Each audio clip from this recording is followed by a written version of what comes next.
మానవుడికి మరణం సంభవించే ముందు మానవుడి శరీరంలో జరిగే మార్పులు, అలాగే మరణం సంభవించే ముందు కనిపించే సంకేతాల గురించి ఈ వీడియోలో మనం తెలుసుకుందాం.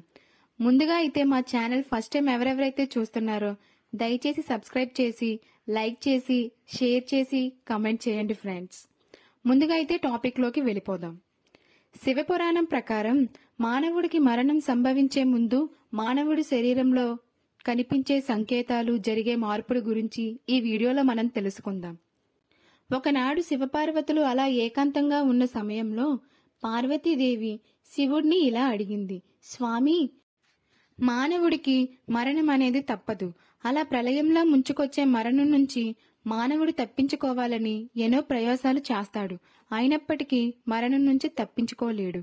అయితే స్వామి, మానవుడికి మరణం సంభవించే ముందు అతనిలో కనిపించే సంకేతాలు ఏమిటి అని ప్రశ్నించగా అప్పుడు శివుడు ఇలా చెప్పాడు. మానవుడికి మరణం సంభవించే పక్షం రోజుల ముందు, అనగా 15వ రోజుల ముందు తమ పితృదేవతలు కలలో కనిపించి వారిని రమ్మని పిలుస్తారు. ఇష్టమైన ఆహారం అయినప్పటికీ వికారంగా కనిపిస్తుంది. నాలుక అనేది ఉబ్బిపోతుంది. పంటి చిగుళ్లకు చీము పడుతుంది. ముఖాన్ని అద్దంలో గాని నూనెలో గాని చూసుకున్నప్పుడు వారి ప్రతిబింబం స్పష్టంగా చూసుకోలేరు. ఆఖరికి తన నీడ కూడా తలలేని మొండంలా కనిపిస్తుంది. శరీరం కూడా కొంచెం కొంచెంగా పసుపు వర్ణంలోకి మారిపోతుంది. కొంచెం కొంచెంగా మెదడుకి రక్త సరఫరా ఆగిపోతుంది. శరీరం గాలిలో తేలిపోతున్నట్లు ఉండి ఎవరో గాలిలో పిలుస్తున్నట్లుగా ఉంటుంది. ఆకాశంలో ప్రకాశవంతంగా మెరిసే ధ్రువ నక్షత్రం కూడా కంటికి కనిపించకుండా పోతుంది.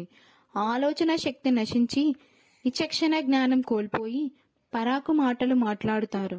మానవుడికి మరణం సంభవిస్తుందని మన చుట్టూ ఉన్న జంతువులకి, పక్షులకి కూడా తెలుస్తుంది ఫ్రెండ్స్. అదెలా అంటారా? మానవుడు మరణించే ముందు వారి ఇంటిపై నుంచి కీతు పక్షి అరుచుకుంటూ వెళ్లడం, కుక్కలు ముఖం కిందకి పెట్టి పదే పదే ఏడుస్తూ అటూ ఇటూ తిరగడం, కాకులు కీకర శబ్దం చేయడం, అరుస్తూ ఉంటాయి.